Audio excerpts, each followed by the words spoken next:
Some women are simply born rich, confident, and naturally magnetic to their desires. Let's be clear, this podcast is not for them. However, if you're a soul-driven, visionary, or entrepreneurial woman who's been on a mission to learn how to create a better future bursting to come out of you, welcome to my world. I'm Jo Warwick, and this is Rich, Sexy, and Free. I've dedicated most of my career to helping women get to their core power and unlock the missing pieces for their own unique success. You may already know me as the author of The Big Book of Love. With 30 years experience in psychology, embodiment, manifesting, and energetics, we will be exploring together the keys to becoming rich, sexy, and free. So if this excites you, don't forget to like and subscribe on your favorite platform so you can stay up to date with the podcast. Hi, Jo Warwick here, and welcome to today's episode of Rich, Sexy, and Free. And as we're winding up to the end of 2024 and diving into the brand new year of 2025, I thought we would focus on overcoming those limiting money beliefs and the ideas around richness. So I've decided to share some of the greatest highlights from my amazing guests in 2024 as we share some of those stories around money and diving into a richer life experience. Today, joined by Jackie Dragone, Anna Ennis, Sarah Glenn, and Andreea Tamas. Listen to their personal journeys of overcoming limiting money beliefs and entering into a new wealth consciousness and success vibration as they live their own new levels of rich, sexy, and free. It's okay to not just look like you have money, but to feel like you have money and to have money in all ways, because we can be super rich but be terrified of money. Whereas you have other people who have such great mindset, billionaires who have made billions, lost billions, made billions back. Because innately their whole being says, I have money. I have amazing money. What was the first joyful experience you remember of having your own? Yeah, I don't know if it was joyful, but I think it was brave and bold. I moved to New York City after graduating college, and I took whatever money I had and put like the down payment on the apartment. And then I had like $300 left to my name, and I still went. And I didn't let money control me, call it like young. But I was just like, I'm going. It was like that level of courage and bravery that I think is a conversation for another day. But I think you start to lose it a little unless you're conscious of it when you get older. It was my husband's 30th birthday, which was a little while ago at this point. And I surprised him with a trip to Puerto Rico. I was like, I'm going to figure out how to get us on a trip to Puerto Rico. It was the first time I like used money to travel in that way. I was like, I'm buying a flight, I'm buying a hotel. And we had the best time. And we were just so appreciative. I think we cried the day we had to leave. I remember like those two moments, like distinctively. And then we trickled more and more of that into our existence and our being. I feel like this next one is a really big one. And maybe that's why there's a part of me that's separating me from what I really want. And that's why in our reality, like we're not there yet, because I have this immediate human response is like, I'm going to go and it's going to mess everything up and I'm scared and there's fear. So this is like such a timely conversation, just show the realness of it. It's what you said. It's like that resistance, that hesitation, that other things are popping up or coming to the forefront, because instead of trusting the money and trusting the vision, how do you shift out of the fear? In one of my programs, my Millionaire Mindset program, there is an entire audio called Fuck It. And it is that attitude. If you already had it and you were already there and you already knew it was going to be safe, you just say, fuck it and do it. When you were younger with very little and you didn't know how it was going to be, you did it anyway. And everything worked out. And I think of so many times when I stepped out and thought, I could do that. Why the fuck not? I could do that. And I think that the key point of leaning in, sometimes that fear is a miscommunication of actually it's excitement, but you're not allowing yourself to be excited. Like somehow excitement has become a bad thing instead of it being a good thing. And so the limiting belief is trying to keep you small, because then you won't need the limiting belief. Money without love is just empty, but money and love together is super powerful. Not because somebody loves you and they give you money, but because of that, I feel deeply loved and secure and I have money. Then you get to play with it. Now, the way I see money, it's creates more choice. It just allows me to say, oh, well, I can go do this XYZ without even considering how Yeah. much it costs. Any of the parameters are, if I want it, I'm going to do it. And that for me is what money allows me to have. But even at the same degree, I can still do the things that I desire on a different scale, depending on the money that you have. So it's like, yes, it would be phenomenal to bring in 50K months, 100K months. Cool. But I don't actually live a lifestyle that requires me to make that much money. Yeah. And if I did, my lifestyle may not actually shift all that much. So that Yeah. money would end up going towards real estate, right? Like it would go somewhere. But I think knowing about yourself, like some people have that desire to be famous, to be rich. Mhm. I've never had those desires. I just have always had the desire to be happy, to be healthy. And if I'm going to do something, I want to enjoy it. Now, there's Yeah. been plenty, a good 15 years of my adulthood that I've not really honored that part of myself. I've done things for the sake of getting ahead, for the sake of getting the bonus. And I'm so at a point now where I'm like, you know what? I need to trust who I was as a child when I had all of those unfiltered thoughts of who I was and why I was and all of those things. It's just we get so like filter on filter on filter on filter, and we start seeing the world in this way that's so distorted. We just need to clear out all the bullshit and just Oh, start seeing things for absolutely. what they truly are: joy, happiness, love, connection. That's Yeah. what makes you rich. Absolutely. And money. And in its right place. If you Yeah, are the master of money, right. it's fine. Because you can do really fun stuff with it It for is a yourself, for tool. others. I notice in myself, I'm a much more generous, definitely a big lover anyway. I'm a big lover, big energy, all of that.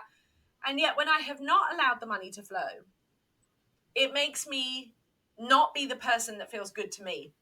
When I Yeah. allow the money to flow in all ways in the economy of money that flows around the world, and I tap into the fullness of myself, I feel my generosity and I get to play at very fun levels that I really, really enjoy. But without now, I think the need to feel like I fit in or that I'm proving myself. I was thinking about the shift. I remember taking myself to absolute poverty on my spiritual journey, trying to abandon money entirely, and which is quite hard to live. And I remember being so satisfied that I could go and get my weekly shop down for 20 quid. It wasn't until I had more money that I realized just how much anxiety I was living. And that moment of when you go to another level and you go, oh, I can just buy what I want to eat. I realized it wasn't about the money. It was about I can eat what I want. I can eat what I want and I can buy organic or free Mhm. range. All of those things are not available when you're trying to get everything in at 20 Right. quid a week. I made a lot of really crazy mistakes in my younger years with money. I had bankruptcies, I had credit cards that were overdone, I had a foreclosure. Like I've done all the mistakes that you make with money, and I did it all before 25. So, yeah, you can imagine I went into an environment where I came from no money and then I started making a lot of money, Mhm. and I didn't really have the skills to manage it very well. And so I remember the best thing that ever happened to me was I was 19 years old, and this financial planner came into our company and he was like, "Hey, let me explain this." That's the first time somebody sat down with me and explained Yeah. money, because they don't teach it in our schools, right? And most of our parents didn't really talk about it. So I think my relationship with money was just very weird. It was very weird, and it related very much to my food also. So Yeah. I think right now, even as we currently speak, I'm not there yet. I'm still working on neutrality. I'm not completely neutral yet. And I desire that. And I know it's coming. I know for right now, it feels like I can actually, I'm self aware now and I can discern really well when I'm getting triggered or when things are coming up or when my husband's business is just going crazy right now.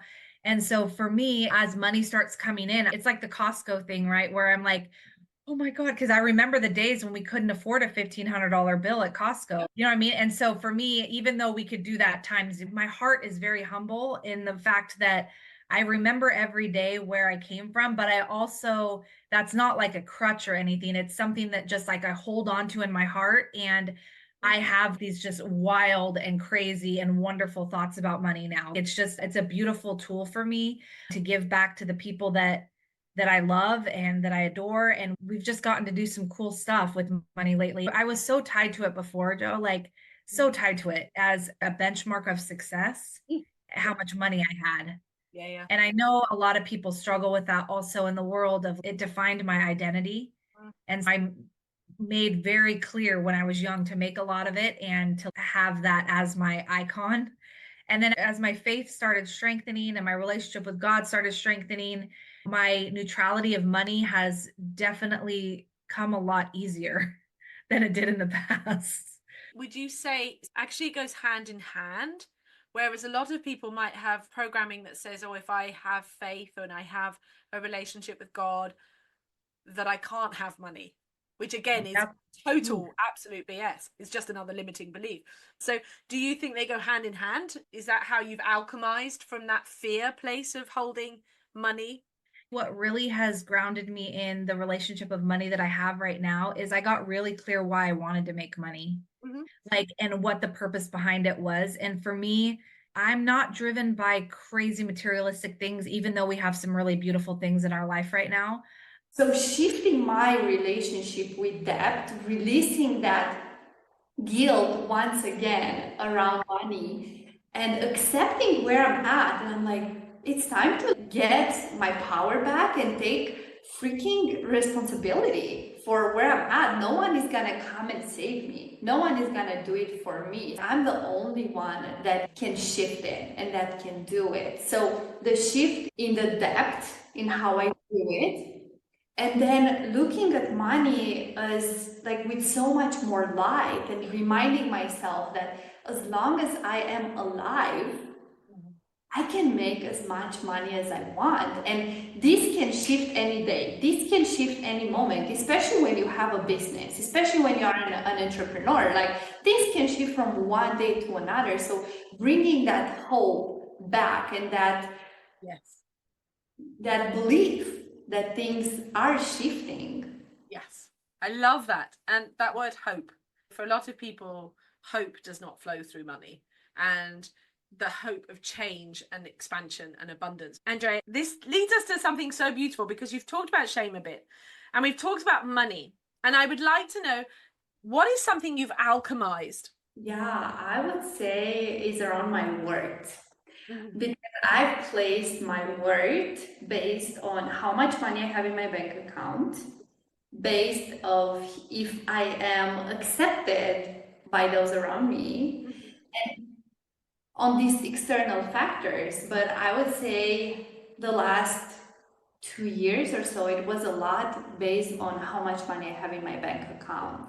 And I realized that as long as I put my worth on that, I will never feel worthy, because there is never enough. It's never going to feel enough, because it's not about the digital numbers we see there in our bank account. It's truly an inside work on truly getting to that knowing that I am worthy. I was born worthy, and I don't need to do anything in order to be worthy. Just by me being here, existing, breathing, sharing my energy with you and everyone else, I am more than enough and I am worthy.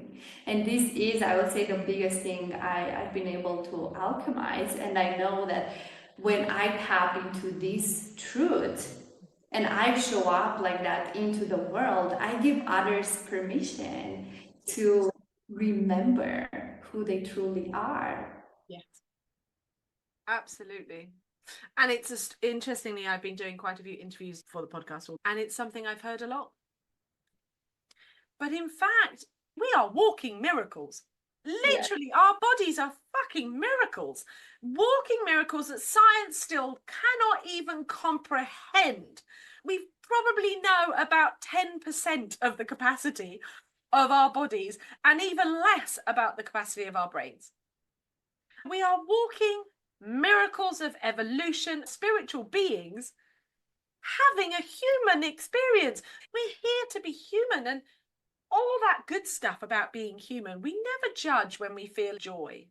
We never ever think we're unworthy. It's been great to connect with you today, but before you leave, If you haven't already, don't forget to come and be part of the community. And if you want to find out more about how I can help you personally, or check out any of my books, products, or coaching packages, just simply go ahead and visit richsexyandfree.com. And I look forward to seeing you next week on the podcast.